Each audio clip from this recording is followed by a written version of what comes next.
For the past several decades, academic publishing has largely been dominated by for-profit publishing companies. For many years, the prevailing business model was that if you wanted to access an article, you either needed to be subscribed to a journal or pay a one-time fee to access the article. Universities and research institutions were not exempt from this.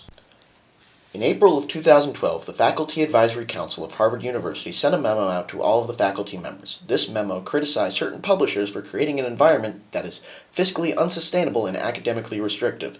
The memo stated that the library was spending close to $3.75 million a year on journal subscriptions from certain publishers, who had been increasing prices and profit margins beyond what the council felt was reasonable by using methods such as bundling subscriptions, and that the grants the library received would not and had never fully covered the cost of their subscription. In the end of the memo, the council put a list of 9 actions that could be taken by the faculty to help remedy this situation. The first 3 of these actions included promoting the use of open access journals. The open access movement promotes free access to information. While this ideology has been around since before the internet, in modern days it has seen incredible growth and acceptance driven by the internet and the lowered cost of information sharing that this can provide. But what does this have to do with digital literacy? Well, while one might think of digital literacy as a trait for an individual, why can't it also be a trait for an entire society or even the entire world? Over the past decade, humanity as a collective has moved to a more and more digital society. Many of our interactions on an individual level have become digital in nature, from MySpace to Facebook to cell phone apps such as Instagram or Snapchat. Along with this, in many ways, our society now operates digitally as well. Open access publishing has progressed and expanded and will likely provide benefits in both academia and the real world as we continue to accept this medium of information exchange. So how does open access publication work? Well, unfortunately, it's not completely free. There's a reason that there are fees to access journals. In the traditional model, or access control model, the publisher provides a service of reviewing articles and then making them available to the public. This process, unfortunately, is not without cost. And of course, there are also publishers that are profit-driven organizations. Some publishers use methods of selling subscriptions that has resulted in huge profit margins of around 35 to 40%.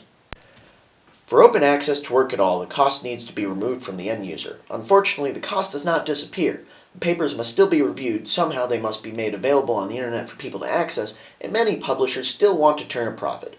To deal with these costs, the most prevalent model of open access publishing moves the cost from the reader to the author, who will pay a fee to the publisher.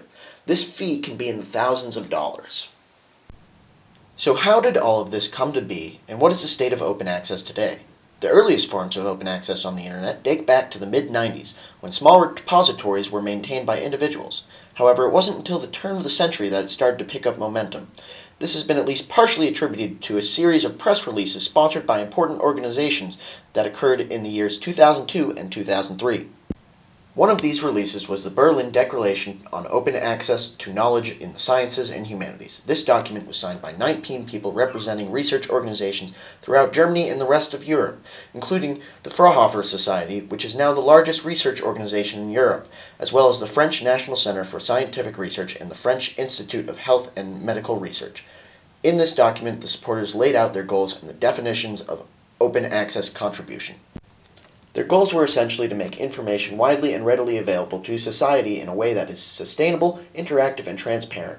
And they defined open access contribution as satisfying 2 conditions. The first was that the authors and right holders granted permission for worldwide access and use of information published. The second being that both the articles and supplemental materials be kept in at least one online repository maintained by an established organization that supports unrestricted and long-term archiving. This document, as well as others released during this time, laid the framework for the development of the new open access business model.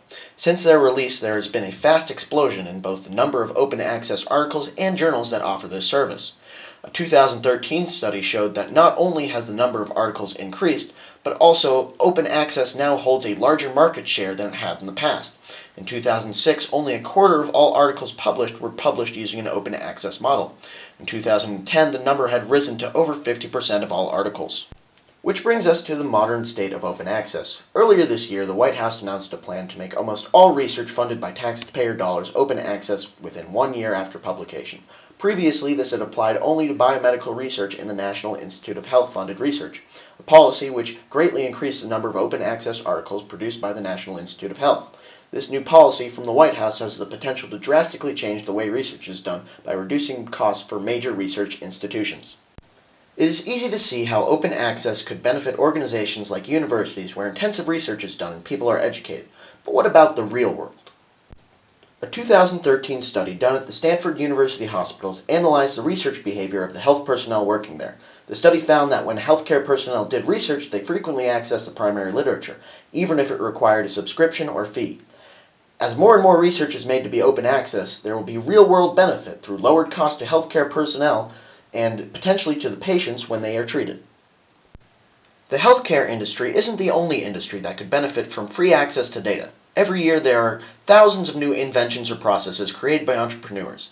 With better access to modern research, this would lower the cost of smaller startup companies and potentially increase development on both the technological and economic front for the entire world. Of course, with any major change in policy, there are those who question it or are outright against it. One important instance of this was when the National Institute of Health first enacted their policy of making all funded research open access. This was done internally inside of the National Institute of Health without any type of congressional oversight. Several congressmen opposed the change because of the lack of oversight. A bill was even introduced to try and take away the right of the National Institute of Health to impose the policy. This and other similar policies also faced opposition from the publishing companies, who have monetary stakes in the future of publishing, as they hold that the government is interfering in the free market. There is also the issue of funding the publishing, as with the cost of publishing passed on to the researchers, they must raise additional funding in addition to the cost required for just the research. Despite these objections and problems, the potential benefits in technological advancements, medical treatments, and economic development seem to far outweigh the negatives, especially if the research is funded by taxpayer dollars. Overall, the open access movement has been extremely successful. Both academic institutions and government organizations have driven its success and acceptance by the research and academic community. These efforts have been done to both reduce costs for institutions such as Harvard and to benefit society as a whole through real-world applications. Given the rapid expansion of open access in only the past decade, even when not including the government mandates, it is clear that open access is on its way to being a significant, if not dominant, part of the publishing industry. While it is likely that there will never be 100% open access, the progress made gives hope for a better future where society will be a more digitally literate one, where simply having free access to information of any type, whether it be research in biomedical engineering, analysis of culture, or even something like articles on philosophy, can be part of anybody's life and create a better tomorrow.